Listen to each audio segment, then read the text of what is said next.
Morning glory and evening grace, America. Welcome to Hour 3 of the Hugh Hewitt Show, broadcasting from Orlando, Florida, where the American Legislative Exchange Council is meeting in their annual policy meeting.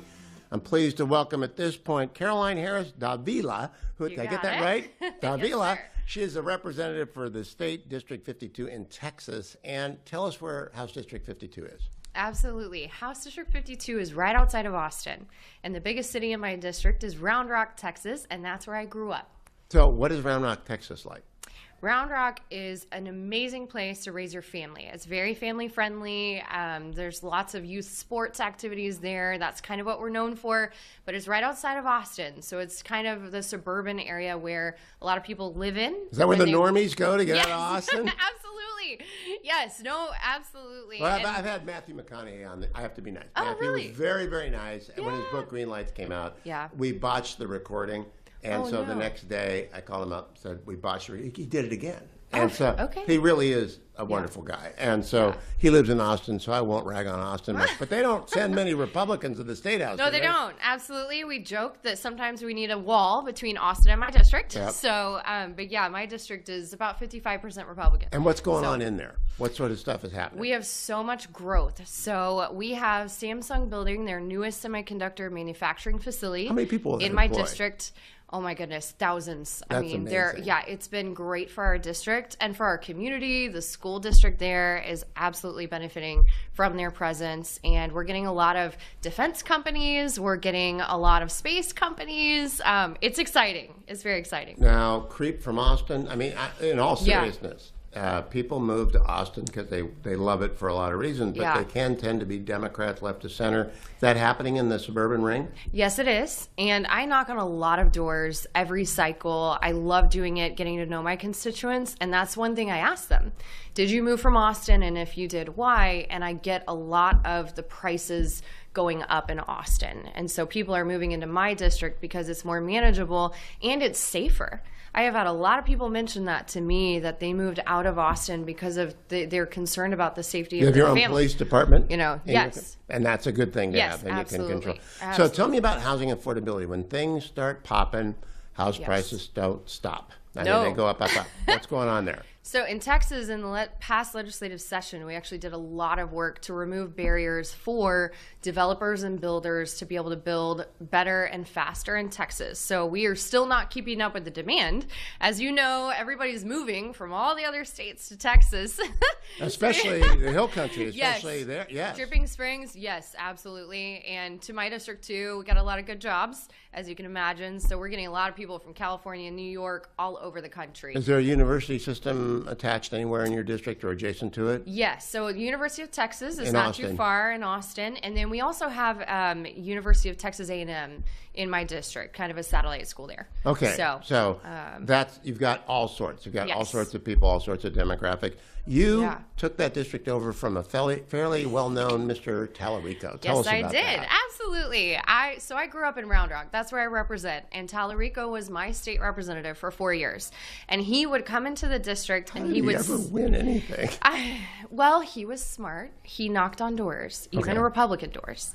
And when I talked to those same Republicans when I ran against him, they just didn't understand his votes. They didn't know how radical his votes and positions were because he didn't talk about that with them when he was at their door. He talked about other moderate issues, and so they believed him to be a moderate. It wasn't until I explained his radical voting record that they understood how radical his views really were. Is there a chance in your view that he beats General Paxton? Not at all.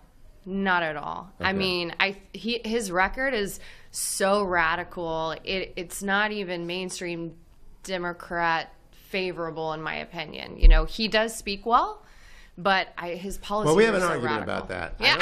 I don't think he presents well on TV. It's too squeaky. And so yes. Okay. Yeah. You have raised a good point. It's a voice deal with people in the broadcast profession. So he did not choose to run against you. No, he didn't. I announced to run against him, and instead of facing me, he ran to an Austin district, much more friendly, ran there, won there. And so I tell people, thankfully, we were able to kick him out of Williamson County, but we got to kick him out of Texas for good. Okay. So on the list of subjects, which are subject matter expert, is healthcare price transparency. Absolutely. Why is that on your list of subject matter expertise? Because when I first got elected, I had constituents being sued by a hospital for medical bills as low as $5,000. And so when they tried to get an itemized statement to see if that was a correct price or not, they couldn't get it. And so to me, it didn't make sense. You go to a Home Depot and you get a receipt, you know, and healthcare should be the same. So I passed a bill. You go to a restaurant, sometimes the bill doesn't look right, and they've got 2 salads down or 3 beers down or something, and it's not right. Yes, and that was happening in healthcare. I mean, there are so many billing errors that still go on in healthcare. And so the bill I drafted said, hey, all you have to do is give the prices, a plain language description so that we know, okay, you know, it was aspirin or whatever it was they provided, and then the billing codes. Just so we can check everything, make sure it's correct. And you would have thought I was trying to land someone on the moon again. I mean, people were like, no, you can't do this. You're a freshman. It's not going to happen. You're too young. And I just don't take... every healthcare adjacent business did not want to touch the codes. They did not because they're evil, but because don't make us change anything, right? Well, yes, and I had someone tell me too, well, our customers don't want this information. Which flabbergasted me because I thought, okay, I've talked to so many people just in my district that care about this. I guarantee everybody in Texas cares about this. Yeah. So because we were able to get that done, I ended up getting Freshman of the Year my freshman session because so many people thought we couldn't do it. Does freshmen ever pass anything anywhere? In Texas we do, but we're just better at everything in Texas. So when that came down, what was the last lobbying push like? Because you're going to attract every insurance company, healthcare provider, hospital system. They're all going to want no. Yes. So what was that like? That it was, you know, they changed our argument. So I joked because when I first presented the bill, they said this is going to cost us, you know, $3 million. The next time I presented it, it was $1 million. The next time it was a couple $100,000. So I joked that by the time we passed it, it'd be free for them to do it because they kept changing their arguments. And, you know, it's healthcare. Things don't change quickly in healthcare. Nope. And they're kind of averse to change, right? But again, this was so simple. It was a receipt for your healthcare. That's all it was. And it has changed so many of my constituents' lives, just getting that statement. Have you found out from people that they've actually been able to call Bill and say, I didn't have a broken arm. You didn't actually give me a splint. Right? Absolutely. We have had those stories even outside my district. People have learned that I passed it, so they'll call my office with their issues. And in one case, I have to tell you this, they got the bill. It was sent to a billing collector. Our office called the collector and said, are you aware of this law? Do you know if the hospital followed it? And they dropped the bill. They didn't want... I don't know what they decided. Well, part of the deal with billing collectors everywhere is that they're only paid a percentage of what they collect, and they don't want to spend any time working a particular file. They just want to intimidate people into writing a check, and so they can take their 10%. And it's a business, it's legit, and sometimes people don't pay their bills. But you ask them to do some work, they're not going to do it. Second thing, affordability. So you're building a lot of houses in the district. How are you going to keep the prices down? By making sure that we have a steady regulatory environment in Texas, which you do really well. So just making sure that there's not government regulations in place that don't make sense for the business environment.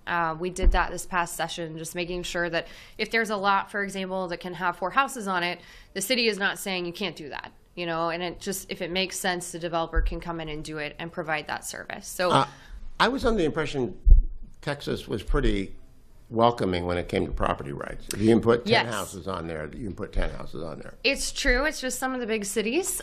We call them the blueberries and the tomato soup of Texas. So Houston, Austin, Dallas, that had some regulations that were just getting in the way. Okay, so since you're a freshman, what's the trajectory look like to you? You love your job, but can you do it forever?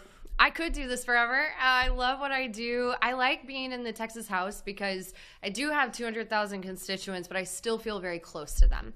I run every 2 years. How many high schools are in the district? There are, probably 10 if I'm thinking correctly. So it's a poppin' district with a lot of kids and a lot of parents who need a good school system. Yes, absolutely. And they want roads that their kids don't get killed on. Yes, 100. You know what? And I serve on the transportation committee, and that's one of the number one things I do for my district is getting stoplights put in so that doesn't happen. Well, having raised 3 kids in Irvine, California, I know what what matters to parents. Good schools and roads on which the kids don't have to go around a hairpin turn and blind going in. So at ALEC, which committee do they put you on? Yeah, I'm on Health and Human Services and Communication and Technology. How'd they get you into it? I'm curious. I am such a nerd that I put myself into it as a staffer. Oh, very good. So I attended as a staffer, yes.